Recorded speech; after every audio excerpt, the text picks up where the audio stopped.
Pues bien, adentrémonos ahora en algunas de las investigaciones científicas más recientes. Doyle y Gray, de la Universidad de Carolina del Norte en Estados Unidos, publican en la revista Cognition en septiembre de 2020 un artículo sobre la importancia de la conciencia en el momento de la muerte. El paper se basó en 7 estudios que demuestran que morir, mientras se está más despierto, consciente y/o lúcido, lleva a las personas a una conservación de la conciencia. El estudio consistía en mostrar diferentes fotografías de personas justo antes del deceso, en diferentes situaciones con una descripción de cada una. Un conjunto representativo de entre 1 y 2 centenares de individuos evaluaron la percepción post-mortem de cada fotografía, llegando a las siguientes conclusiones. A las personas que murieron en un estado mental relativamente más vívido se les atribuyó más percepción mental post-mortem, cuando mueren con los ojos abiertos y mientras están despiertos, frente a los que están en coma, mientras padecen ELA frente a los que padecen Alzheimer, mientras toman alucinógenos frente a los sedantes y mientras sueñan frente a los que están en un sueño profundo. Otra conclusión fue que la percepción de la conservación de la conciencia después de la muerte está impulsada más por la percepción general de la conciencia que por el miedo a la muerte. Los últimos deseos de los moribundos también tienen más peso moral si los hacen quienes finalmente mueren estando conscientes. La conservación de la conciencia percibida también se produjo en el contexto del mundo real de un cementerio histórico. Estos resultados revelaron una forma sencilla de aumentar su influencia tras la muerte y ponen de manifiesto tanto el poder de los finales como la naturaleza subjetiva de la mente. No obstante, a pesar de los esfuerzos de los investigadores en plantear dichas conclusiones como relevantes, no deja de ser un planteamiento propio de la percepción de una conciencia colectiva entre los vivos, y no de hechos empíricos basados, al menos, en las vivencias o experiencias de los que podríamos llamar retornados. Por ello he utilizado este artículo más como una introducción o una ilustración de todo lo que nos podemos encontrar en la vasta bibliografía científica actual. Así que a título personal atribuyo que este estudio no es exactamente un ejemplo de empirismo. Algo en lo que sí se centraron por su parte Rabeiron y sus colegas franceses, quienes publicaron en agosto de 2020 un análisis de las experiencias cercanas a la muerte, para comprender mejor los procesos psíquicos que las caracterizan, sus secuelas y cómo acompañar a las personas que las relatan. Su método propuso un análisis fenomenológico y psicodinámico de las entrevistas de investigación realizadas a 10 personas que relataron una ECM. Pretendieron esclarecer el contexto de la emergencia de la ECM, su subjetividad y sus secuelas, explorando la vida psíquica de cada persona más allá de la propia experiencia. Los resultados indicaron que las ECM aparecen como una solución psíquica específica, asociada a diferentes formas de experiencias traumáticas. Traumáticas. Esta es una palabra que no pocos investigadores resaltan. Los componentes de las ECMs expresarían un proceso de simbolización de estas experiencias, según una respuesta gradual que depende de la profundidad de la experiencia, lógicamente.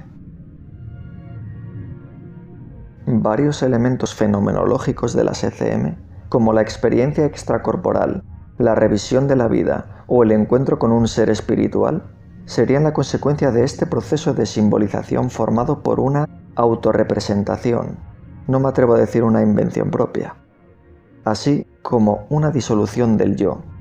Conviene recordar este último concepto de la disolución del yo. Estos procesos engendran con frecuencia profundas reorganizaciones psíquicas cuya evolución dependerá del potencial transformador de la experiencia. En definitiva, las ECM aparecen como una organización de la experiencia que reúne, en un todo coherente, una compleja constelación fenomenológica de factores biológicos, psíquicos y culturales dispersos. Cuando se cumplen ciertas condiciones de la experiencia, las ECMs inducen procesos de transformación que a veces dan lugar a metamorfosis subjetivas. Las ECM aparecen así, como una experiencia de reanimación psíquica que permite resucitar la psique en paralelo a la resucitación del cuerpo, a veces simultáneamente. Conclusión: las ECM representan una forma extrema de solución paranormal, cuya ocurrencia se ve favorecida por ciertos factores de la personalidad y por un contexto traumático. Además, durante esta experiencia, el proceso de simbolización y la apropiación subjetiva de las experiencias dejadas atrás inducen potenciales transformaciones del sujeto, en su relación consigo mismo y con los demás.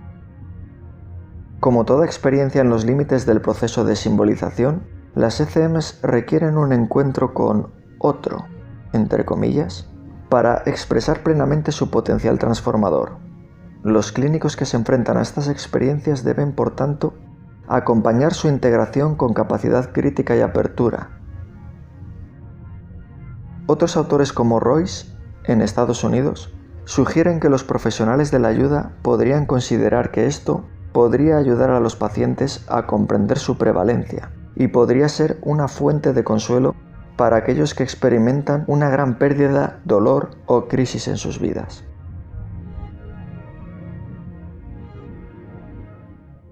Más recientemente, en julio de 2021, las investigaciones de Martial et al. Realizadas en Bélgica y Reino Unido se centraron en la pérdida del yo, en las experiencias cercanas a la muerte, lo que denominaron la experiencia de la disolución del ego. Muchas personas que han tenido una experiencia cercana a la muerte describen, como parte de ella, una sensación perturbadora de tener un yo distinto. Sin embargo, no se habían realizado estudios empíricos para explorar la frecuencia o la intensidad de estos efectos. Después de encuestar a 100 personas que habían tenido una ECM, 80 participantes tuvieron sus ECM en situaciones que amenazan la vida, y el resto no. Los participantes completaron un inventario de disolución del ego y un inventario de inflación del ego para evaluarlos. También completaron la escala de relación con la naturaleza, denominada en este artículo NR6, que mide la autoidentificación con la naturaleza. Probablemente esta escala sea una escala estandarizada. Martial y su equipo encontraron resultados cuanto menos interesantes. Las puntuaciones totales de disolución del ego fueron más altas que las de inflación del ego, observando correlaciones positivas entre la experiencia cercana a la muerte y la disolución del ego, y especialmente con la intensidad de la experiencia fuera del cuerpo y la sensación de unidad. Es decir, cuanto mayor fue la intensidad de la experiencia, mayor fue la sensación de unidad, y menor fue el sentimiento de ego o de solo yo, o yo solo. Este estudio sugiere que la experiencia de disolución de los límites del ego es una característica común de las ECM. En otras palabras, que la persona pierde su percepción de egocentrismo como ser sobre el que todo gira para considerarse parte de un todo, o al menos de algo más grande que él. Como podemos apreciar, la investigación sobre la naturaleza de las experiencias cercanas a la muerte es amplia. Se han propuesto diversos mecanismos para explicar el origen de las experiencias, como las alucinaciones debidas a cambios fisiológicos en el cerebro de los moribundos. No obstante, cada vez hay más pruebas de que estas teorías no pueden explicar varias de las características de las ECM. Los estadounidenses Woolacott y Peyton presentaron en mayo de 2021 desde el Institute of Neuroscience de la Universidad de Oregón en Estados Unidos un estudio de caso detallado y ampliamente verificado. La médica Bettina Peyton experimentó una ECM durante el nacimiento de su tercer hijo, cuando tenía 32 años. Las características más destacadas de este caso, que probablemente ya conozcáis, incluyen una ECM profunda y 6 percepciones durante la parada cardíaca tras la RCP, la histerectomía, etc., las cuales fueron verificadas por el personal del hospital y que no tienen aparentemente explicación fisiológica según el marco materialista en el que la conciencia se produce, únicamente por la actividad de las neuronas en el cerebro. Como es habitual, Las ECM conducen a un cambio fundamental en la comprensión de la naturaleza de la conciencia de quien lo sufre, y en lugar de lo sagrado en sus vidas. Esta ECM precipitó una transformación inmediata en el sistema de creencias de esta doctora. Esto es algo que ya se viene relatando en numerosos estudios y libros. Ella pasó de una perspectiva materialista durante toda su vida y su carrera, antes de la ECM, a otra en la que percibió inmediatamente la conciencia como algo fundamental e independiente de la actividad cerebral. Tan pronto como abrió los ojos en la unidad de cuidados intensivos después de la ECM, se dio cuenta de que esa vida no era la que quería seguir llevando. A este cambio inmediato le siguió la búsqueda de una forma de volver a ese estado de conciencia expandida, y culminó en una transformación no solo de su vida personal, sino también de su carrera.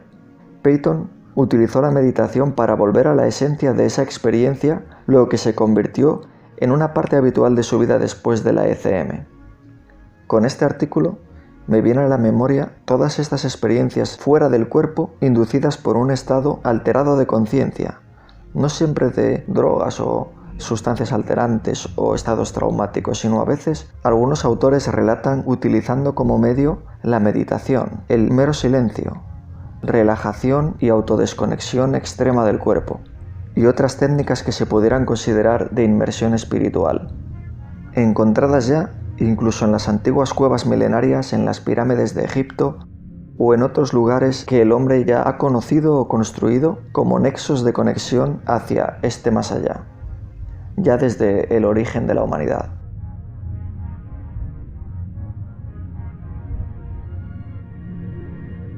Por otro lado, desde un punto de vista clínico, el ámbito médico tiene un papel fundamental no solo en la prolongación de la vida, sino también en ayudar a los pacientes a lograr una buena muerte. En este sentido, el científico Yeh y sus colegas en Estados Unidos estudiaron la demencia a lo largo de la trayectoria en que se va deteriorando hasta la muerte. Los hallazgos cualitativos revelaron que persisten las lagunas en cuanto a la comunicación con los proveedores sobre la progresión de la enfermedad, la continuidad y la honra de la muerte en un lugar preferido. Además, la mayoría de los cuidadores se recomendaría que se discutieran las decisiones sobre el final de la vida con ellos durante las primeras etapas de la enfermedad. Conclusión. Podría ser alentador expresar directamente a la persona todo el conocimiento acumulado sobre las experiencias cercanas a la muerte, desde un punto de vista clínico, ya desde los propios cuidadores en el ámbito médico o gerontológico, que pudiera de alguna forma ayudar en el proceso de morir. Eso que en algunas culturas ya se hace desde niños, lo que se conoce como enseñar a morir.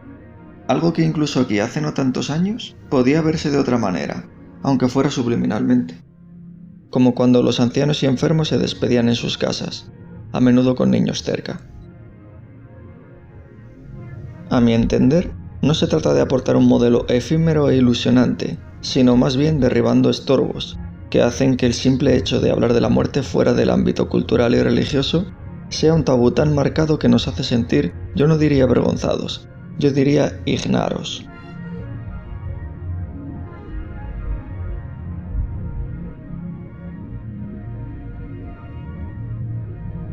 El equipo del Dr. Ring, en Alemania, publicó en abril de 2021 un estudio en el que prestó especial atención a las experiencias cercanas a la muerte en las reacciones graves.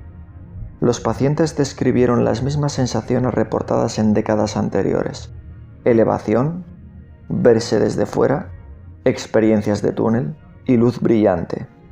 Estos hechos confirman que a pesar de los avances científico-médicos, no se ha avanzado mucho, pero dicho de otra manera, tampoco se puede desmentir que con las investigaciones actuales, más precisas, no se puede descartar o demostrar la inexistencia de estos fenómenos. Es decir, se mantienen vigentes, ampliando conocimiento sobre ellos. Por ejemplo, en la cinética de la reacción anafiláctica, los síntomas cutáneos fueron reportados con mayor frecuencia como el primer o segundo síntoma, mientras que los síntomas cardiovasculares y de las vías respiratorias también fueron reportados como el tercer, cuarto o quinto síntoma. En el 37% de los pacientes con reacciones graves, la vida cotidiana cambió desde que sufrieron el episodio anafiláctico. Podemos observar que a medida que aumenta el interés por las experiencias cercanas a la muerte, es cada vez más importante identificarlas con precisión para facilitar la investigación empírica y la reproducibilidad entre los evaluadores. Algunos investigadores han trabajado para reevaluar y ahondar en nuevos conceptos como las propiedades psicométricas de la escala de ECM. Normalmente se hace referencia a esta escala desarrollada por Grayson en 1983. Validar la escala de contenido de las experiencias cercanas a la muerte, que cuantifica las ECM de una manera más completa, es una de las partes de algunas investigaciones actuales.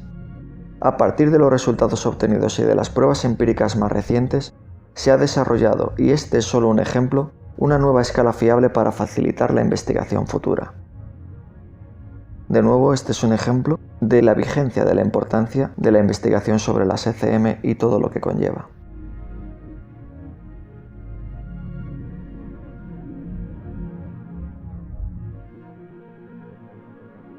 Todo esto se repite y se confirma también, aun cuando el condicionante cultural y religioso es diferente.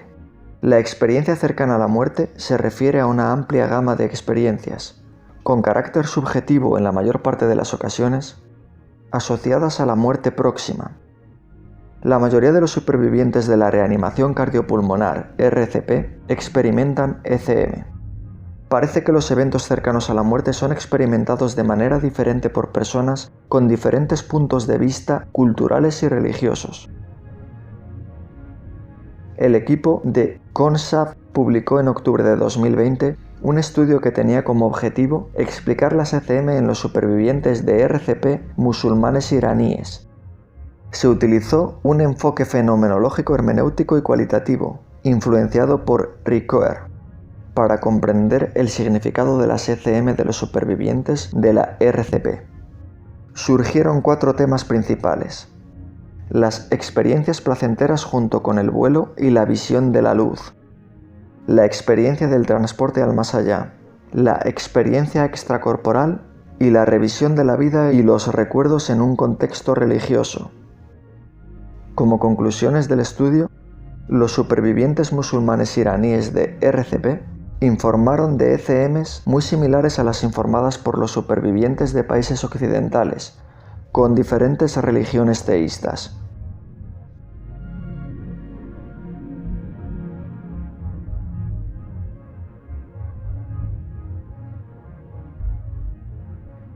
Y así, podríamos seguir recolectando artículos entre una a una por todas las revistas científicas, desde las de mayor prestigio hasta las de divulgación, incluso ahondando por cualquier red social, y si tenemos suerte, quizás con algún testimonio más cercano.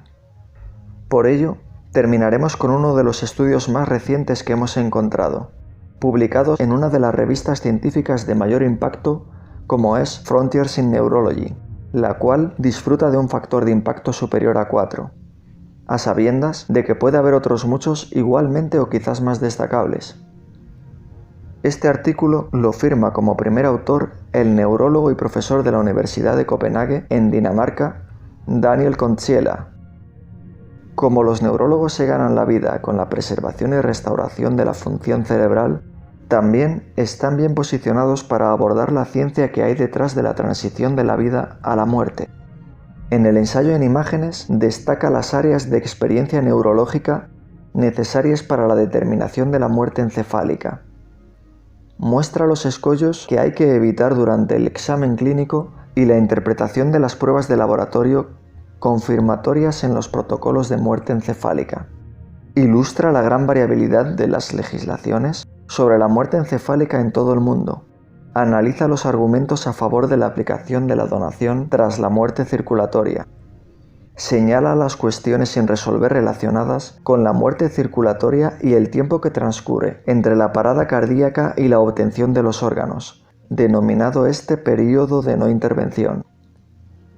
Ofrece una visión general de la epidemiología y la semiología de las experiencias cercanas a la muerte, incluida su importancia para la religión, la literatura y las artes visuales.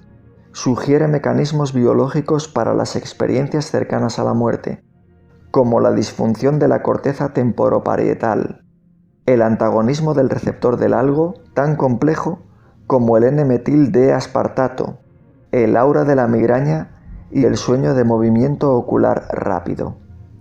Plantea la hipótesis de que la tanatosis, también conocida como sensación de muerte, un rasgo de comportamiento común en el reino animal, representa el origen evolutivo de las experiencias cercanas a la muerte y especula sobre las futuras implicaciones de los recientes intentos de reanimación cerebral en un modelo animal.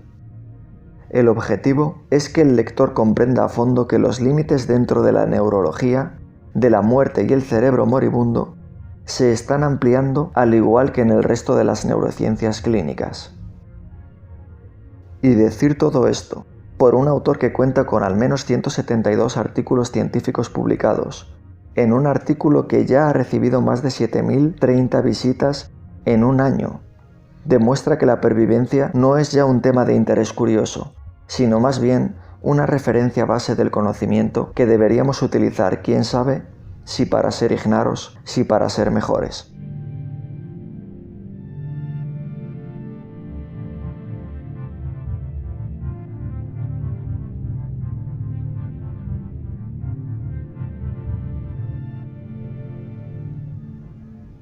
Porque en definitiva de eso se trata, porque el sentido de la vida es eso, vivir.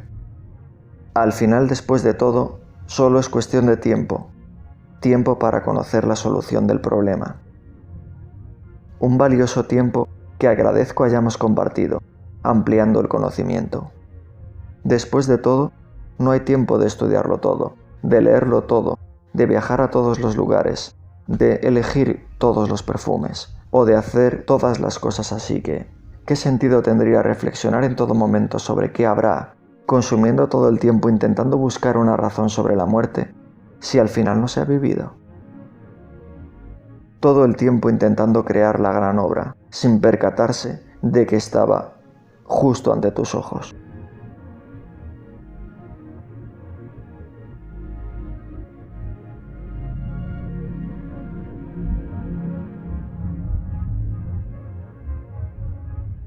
La gran obra. Un relato extraído de Pasadizo. Había un hombre que no se supo si era un instruido. Pasaba las noches enteras pensando, cavilando a ver cómo iba a hacer, arrastrándose durante todo el día al abrazo de un sueño. Sus coetáneos le observaban con paciencia hasta que la pereza del tiempo los fue carcomiendo a todos. Pasaban los lustros y todos se preguntaban cómo aún no estaba terminada. Mas él seguía ahí, solamente observando la grandiosidad de cada pequeña cosa de este universo ahí fuera, incluyendo lo imaginado y lo no imaginado por todo ser, y preguntándose cuál cosa había sido, era o sería su gran obra. Cada día, hasta que al final el hombre también murió sin saber siquiera si la había empezado del todo. Pero dejó escrita una carta que todas las noches escribía de nuevo. La corregía sobre su mesa, llena de tachones y borrones, en la penumbra de la vela que lo había dejado casi ciego. No fue el cuadro, ni tampoco su música, pero allí estaba escrita su gran obra, esa que había dejado en heredad, aquella que no se atrevía a terminar, con la idea inaceptable de que pudiera ser olvidada. ¿Y si por no haberle dedicado un poco más no era bastante grande? Como el moho empodrece hasta la fruta más dura poco a poco. Como la gallina escarba en la impavidez buscando una semilla más con la que llenar el buche, que está ya lleno de granos, y entre tanto, los pequeños gusanos las agujerean y luego después la tierra los engulle.